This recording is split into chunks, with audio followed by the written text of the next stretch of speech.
Hello everyone, ডাব্লিউবিএসএসসির group C examinations আমাদের হয়ে গেছে, যেখান থেকে আমরা প্রচুর চ্যানেলে প্রচুর কাট আপও দেখে নিয়েছি। বাট এরপরে আমাদের মধ্যে প্রশ্ন আসছে যে এরপরে সিলেকশন প্রসেসটা কি আছে। এটাও হয়তো অনেক জায়গা তোমরা দেখেছো, ঠিক আছে। আর 2 নাম্বার জায়গা হচ্ছে যে স্যার সিলেকশন প্রসেসে আমরা তো জানি যে টাইপিং হবে, আমরা তো জানি যে কম্পিউটার হবে, সেই প্রসেসটা কীরকম থাকবে।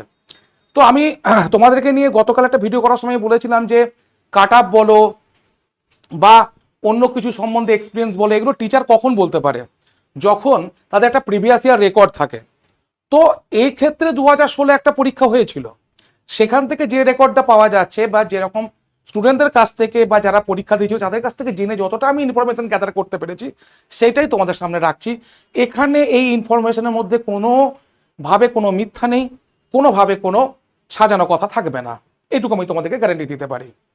তো সেক্ষেত্রে আজকে আমরা যেটা জানবো সেটা হচ্ছে টাইপিং এর সাথে আর কি কি করতে হবে, ঠিক আছে। এই যে টাইপিং এর সাথে আর কি কি করতে হবে, আগের বারের পরীক্ষায় কি পড়েছিল বা কেমন হয়েছিল এইটা। 2 নাম্বার, ফ্রেশ ক্যান্ডিডেট কত আছে, 60তে কত পেলে আমরা পাবো। শেষের কোশ্চেনটা নিয়ে আমি রিস্ক নেবো কিনা ভাবছি এখন। এই যে 60তে কত পেলে তোমরা ইন্টারভিউতে ডাক পাবে, কিন্তু তোমরা আমার অনেক কাছের স্টুডেন্ট, তোমাদের সঙ্গে আমার অনেক কথা হয়েছে, অনেক তোমাদের যুদ্ধে আমি ছিলাম যখন তোমরা লড়েছো, পড়াশোনা করেছো। এই পড়াশোনা করার সময় আমার সঙ্গে তোমাদের পরিচয়, সেখান থেকে একটা একাত্মবোধ তৈরি হওয়া। তো সেক্ষেত্রে হয়তো তোমাদের জন্য আমি রিস্কটা নিতে রাজি আছি, বাকি কোনো স্টুডেন্টের জন্য আমি রিস্ক নেবো না। যাদের মনে হবে যে এই স্যারের কথা না বিশ্বাস করলেও চলবে, তারা বিশ্বাস করবে না, কোনো অসুবিধা নেই, ঠিক আছে।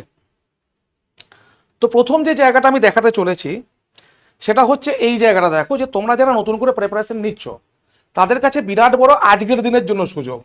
অর্থাৎ এটা 999 আমরা দেখে অভ্যস্ত হয়েছি একদিন দুদিন ধরে, যে 999 ছিল, কিন্তু 999 বদলে 849 হয়েছে এক বছরের জন্য, 3 মাসের জন্য হয়েছে 399। এইটা ছাড়টা দেওয়ার কারণ হচ্ছে স্টুডেন্ট ফ্রেন্ডলি হচ্ছে টেক্সট বুক, যে যাতে একটা স্টুডেন্ট 849 টাকা দিয়ে সে সমস্ত প্রিপারেশনটা এক জায়গায় করতে পারে। যেমন অফলাইনে আগে হতো, টিচার থাকতো, টিচার কোশ্চেন দিত, টিচার আগে মেটেরিয়াল দিত, সব কিছু টিচার দেবে।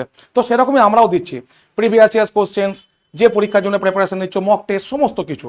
তো যাদের নেওয়ার ইচ্ছা যাবে তারা আমাকে এই নাম্বারে একটা মেসেজ করবে, 7908100347, এই নাম্বারে একটা মেসেজ করবে। আর কিছু করার দরকার নেই, বাকিটা আমি বুঝে নেবো। তো এরপর আমি যাচ্ছি আসল জায়গায়। সেই জায়গাটা কি না, মার্কস ডিভিশনটা একবার দেখে নিই। এখানে দেখো মার্কস ডিভিশনে কি আছে না, মার্কস ডিভিশনটায় দেখো তোমরা রিটেন মার্কস 60 নাম্বার দিয়েছো, একাডেমিক 15 নাম্বার। এই আগের বারেই একাডেমিকটা ছিল 10 নাম্বার, এবারে একাডেমিকটা কত হয়েছে 15 নাম্বার। তার কারণ হচ্ছে এখানে এক্সপিরিয়েন্সটাকে বের করতে হয়েছে বলে। এই যে 5 নাম্বার যাদের এক্সপিরিয়েন্স আছে তাদেরকে দিয়েছে, বুঝতে পারছো। আর যাদের একাডেমিক স্কোর যারা 60% পাবে, মানে সরি যারা 60% মাধ্যমিকে পেয়েছো তারাই 10 পাবে, এটা একদম গ্যারেন্টি। 90%, 100% এসব ভুলভাল কথা বলে লাভ নেই। যারা 60% পেয়েছো মাধ্যমিকে তারাই 10-এ 10 পাবে। আর এই এক্সপিরিয়েন্সের নাম্বারটা তাদেরকেই যাবে যারা আগে চাকরি করতো, একদম খুব সিম্পল কথা, আর কারোর কাছেই যাবে না। ওকে, বেশ। এবার হচ্ছে ইন্টারভিউ। এবার দেখো ইন্টারভিউ অ্যান্ড কম্পিউটার টেস্ট, এটাতে মোট আছে 25 নাম্বার, তার মানে ইন্টারভিউ 10 নাম্বার নিয়ে নিয়েছে। অর্থাৎ তুমি যখন বসে ইন্টারভিউ দেবে ওখানে তোমার 10 নাম্বার বিচার্য হবে, যে তুমি কেমন ইন্টারভিউ দিচ্ছ, তোমাকে 10 নাম্বারের মতো তোমাকে বিচার করবে। বাকি 15 নাম্বার থাকবে টাইপিং অ্যান্ড কম্পিউটার টেস্ট। এবার এই জায়গাটাই তোমাদেরকে আমি দেখাবো যে কি হয়েছিল আগের বারে কম্পিউটার টেস্ট এবং টাইপিং। দেখো এইগুলো ভুলভাল কথাবার্তা বলে লাভ নেই, যে টাইপিং এত স্পিড দেখবে, টাইপিং অত স্পিড দেখবে। সিম্পল কথা বোঝো। ধরো একটা ওয়ার্ডে কাজ করতে দিয়েছিল, ঠিক আছে, এবং ওয়ার্ডের যে বুলেটটা নিয়ে এসেছিল সেটা কিন্তু সামনে ভাসে না। আমার কথাটা বুঝতে পেরেছো? মানে ধরো বলছে এই পেজটাকে 15 মিনিটের মধ্যে তোমরা টাইপ করো, ঠিক আছে। আমি ধরে নিলাম এটা যেটা দিয়েছিল, ওরা যেটা বলছে যে 200টা ওয়ার্ড 15 মিনিট টাইম, ঠিক আছে। সরি, 200টা ওয়ার্ড 10 মিনিট টাইম দিয়েছে, এরকমই বুঝছি। তো সেখানে যেটা ছিল, ধরো বলছে নিউজ পেপার টাইপিংয়ে দেখবে, তোমরা ছোটবেলায় এখন নিউজ পেপার দেখেছো যে কোনো একটা যখন শুরু হচ্ছে সেই ওয়ার্ডটা বড় করে, যেমন ধরো যে নিউ ইয়ার পলিসি, এই যে এনটা বড় করে, তুমি তো এনটা হঠাৎ করে বড় করে লিখতে পারবে না। যদি তোমার ওয়ার্ডের জায়গাটা জানা থাকে তবেই তুমি লিখতে পারবে। কথাটা বুঝতে পেরেছো? তো এটাও কিন্তু এখানে ইনক্লুড থাকবে। এবার বোঝা গেল? যেমন এটা ছিল এরকম। 2 নম্বর জায়গা হচ্ছে, মনে করো কিছু এরকম পয়েন্ট দিয়েছে, সেই পয়েন্টগুলোতে যে বুলেটগুলো দিয়েছে সেই বুলেটগুলো কিন্তু যেগুলো সাধারণত আমাদের ওয়ার্ডে বা এক্সেলে বা পাওয়ার পয়েন্টে থাকে সেগুলো নয়, মানে ওর ভেতরে গিয়ে যে বুলেটগুলো থাকে সেইগুলো দিয়েছে, যেখানে অনেক স্টুডেন্ট মিস করে যাবে, এখানে নাম্বারটা কম পাবে। বোঝা গেল? 3 নম্বর জায়গা কোথায় হবে, ধরো এটা কিন্তু আমি এবারে গেস করছি কেমন হতে পারে, যেহেতু কম্পিউটার প্রফিসিয়েন্সি কথাটা উল্লেখ করে দিয়েছে। ঠিক আছে, এরকমই দেবে, কম্পিউটার টেস্ট এরকমই হয়, এর বেশি কিছু ভেবো না যে তোমার দিকে যোগ্যতা দেবে বিয়োগ্যতা দেবে, বেশি বেশি কিছু ভেবো না। ঠিক আছে, তো এরকম দেবে। ঠিক আছে, এবার যদি এক্সেলের কিছু কাজ দেয়, যেহেতু টাইপিং কথাটা উল্লেখ আছে ওয়ার্ডের ওপরই দেবে। আর 2 নম্বর একটা মিথ আছে, মিথটা কি, যে ব্যাকস্পেস দেওয়া যায় না, ব্যাকস্পেস দেওয়া যায় না, এইটা কিন্তু মিথ। মিথ মানে যেটা আমরা বিশ্বাস করে থাকি, যেটা অ্যাকচুয়ালি যেটা মিথ্যা, এটা মিথ। ব্যাকস্পেস দেওয়া যায়, তোমাকে ওয়ার্ডেই কাজ করতে দেবে, ওয়ার্ডের ব্যাকস্পেস পর দেওয়ার জায়গা দেবে, কোনো টাইপ রাইটারে কাজ করতে দেবে না। ঠিক আছে, তাহলে এখান থেকে আমরা কি বুঝলাম, যে পরীক্ষাটা আমরা দিতে চলেছি সেখানে আমাকে ওয়ার্ডে একটা ভালো জ্ঞান থাকতে হবে। ঠিক আছে, টাইপিংয়ে মিনিমাম আমার 20-র মতো স্পিড থাকতে হবে। ভালো করে বুঝে নাও, যদি স্মার্ট বাচ্চাও বুঝে যাবে, টাইপিংয়ে মিনিমাম 20-র মতো স্পিড থাকতে হবে। 3 নম্বর, এক্সেলটা একবার দেখে যাব। কি দেখে যাব এক্সেলের? তুমি ক্লার্ক হতে চলেছ, তাহলে এক্সেলের যে রেজাল্টটা বেরোয়, অর্থাৎ অটো ফিল ভাবে যোগ করা, বিয়োগ করা, গুণ করা, এই যে বিভিন্ন ফর্মুলা ইউজ করতে হয়, সিম্পল মার্কশিট বানানোটা শিখে যাবে। ঠিক আছে, এক্সেলে মার্কশিট বানানোটা দেখে যাবে।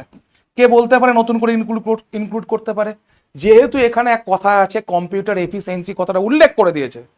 যারা বকছে যে শুধুমাত্র টাইপিং হবে না, ঠিক আছে, কারণ এখানে 15 নাম্বার দিয়েছে, হয়তো দেখবে এই 15তে কম্পিউটার এফিসিয়েন্সিটা অনেক জায়গা ক্যারি করবে। বোঝা গেল? তাহলে আমি এখানে কটা জিনিস আমি ক্লিয়ার করলাম। একটা হচ্ছে টাইপিং এর সাথে আর কি হবে, এটা ক্লিয়ার করলাম। আগের বারে পরীক্ষা কেমন হয়েছিল দেখো, আমি বলে দিলাম যে যেগুলো আমি পেয়েছি ইনফরমেশন। 3 নাম্বার হচ্ছে ফ্রেশ ক্যান্ডিডেট কত আছে, হ্যাঁ এটা বলা হয়নি।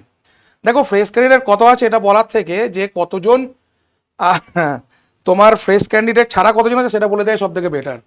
দেখো যেটুকু খবর জানা যাচ্ছে যে 500 থেকে 600-র মতো এইগুলো হচ্ছে এরা 5 নাম্বার পাবে। যারা পরীক্ষা দিয়েছে তারা যদি পাস করে, পাস তো করবেই, কেননা পাস তো করবেই বলতে এই ব্যাপারে নয়, ভালো করে বোঝো, আমি কথাটা একটু ভুল বললাম। ধরো তারা 5 নম্বর নিয়ে, কিন্তু তোমাদের যেমন 5 নাম্বার ছাড়া তোমাদের, ধরো প্রথমে যে রেজাল্টটা হবে, একটু বলে দিই, প্রথমে যে রেজাল্টটা হবে সেই রেজাল্টটা কিরকম বলো তো, এখানে এসো তাহলে বুঝতে পারবে। এই 60 আর 15 মিলিয়ে বেরোবে, মানে 75 নাম্বারের প্রথমেই বেরিয়ে যাবে। এইটা লাস্টে হবে, এইটা লাস্টে হবে, এই 15 নাম্বারটা লাস্টে হবে। 60 আর 15 হচ্ছে 75। ঠিক আছে, বুঝতে পারছো না? বুঝতে পারছো না?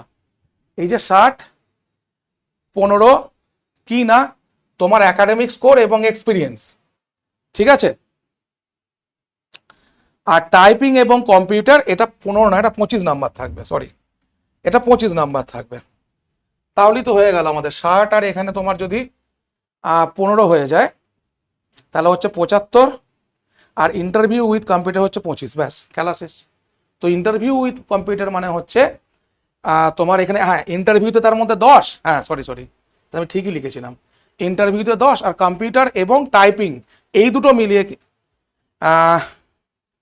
কিন্তু 15, এই দুটো মিলিয়ে কিন্তু 15, মানে এখানে হচ্ছে 25 নাম্বার বাকি রেখে তোমাদের বেরোবে, মানে 75 নাম্বারে বেরোবে, যেখানে তোমরা 5 নাম্বার নেগেটিভে শুরু করবে ফ্রেশার ক্যান্ডিডেট, ব্যাস। আর ফ্রেশার ক্যান্ডিডেট কত আছে? সবাই আছে 500-600 বাদ দিয়ে।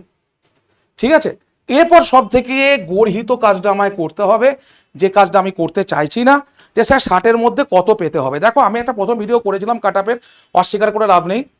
তোমরা তো জানোই কাট আপ ভিডিও করে আমি কোনো টাকা পাই না। তোমাদের এটাও জানো যে কাট আপ ভিডিও করার পরে আমি কাউকে ডিমোটিভেটেড করতে চাই না, শুধুমাত্র তোমাদেরকে ইনফরমেশন দেওয়া, তোমাদেরকে মোটিভেটেড রাখা, এই জন্য এই ভিডিওগুলো করা। তো সেক্ষেত্রে যেদিন করেছিলাম তারপরে অনেক ইনফরমেশন আমি গ্যাদার করেছি। সেদিন করেছিলাম সেদিন তো 2-3 দিন পরে, তখন একটা ইনফরমেশন আমার কাছে ছিল। ধরো আমি যখন নতুন টিচার ছিলাম তখন একজন টিচার, আর এখন একজন টিচার। তো সিমিলারলি তখন একজন টিচার হিসেবে শুনেছি, এখন মানে এখন আমি অনেক এক্সপিরিয়েন্স এই ব্যাপারে শুনে। তো সেক্ষেত্রে আমি এটুকু বলতে পারি যে প্রিভিয়াস ইয়ার কোশ্চেন তো আমরা দেখতে পাচ্ছি না, প্রিভিয়াস ইয়ার কাট আপ। সত্যি কথা বলতে কোশ্চেন যে টাইপ ছিল বিশেষ করে গ্রুপ সি, সেটা আমি ভেরি ইজি না লিখে ইজি লিখছি। ভেরি ইজি লিখলে বেটার হতো, ঠিক আছে?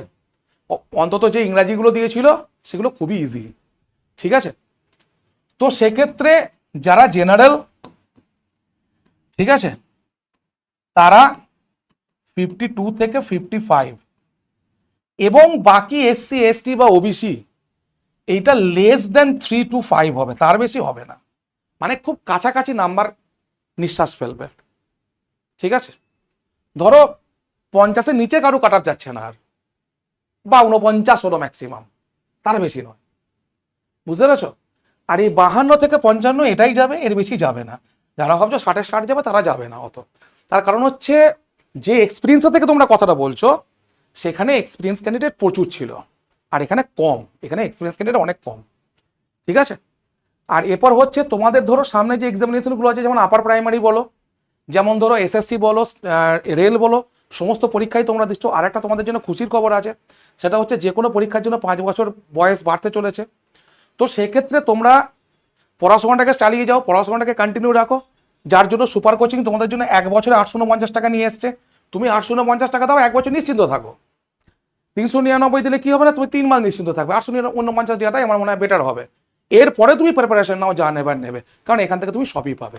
বেশ, আজকে এ পর্যন্তই। যারা আমার পুরনো স্টুডেন্ট ছিলে, তাদের সঙ্গে আগে অনেক কথা হতো, অনেক আনন্দ, হাসি ঠাট্টা, অনেক জারণ বিজারণের ওপর দিয়ে গেছি। তো সেই তারা একটু কমেন্ট করে দিও যে স্যার হ্যাঁ আমরা ভিডিওটা দেখেছি এবং আমাদের তোমাদের কেমন লাগলো। তো এক্সপেকটেশন থাকবে তোমাদের কেমন লাগলো ভিডিওটা, অবশ্যই কমেন্ট সেকশনে জানিও। Thank you.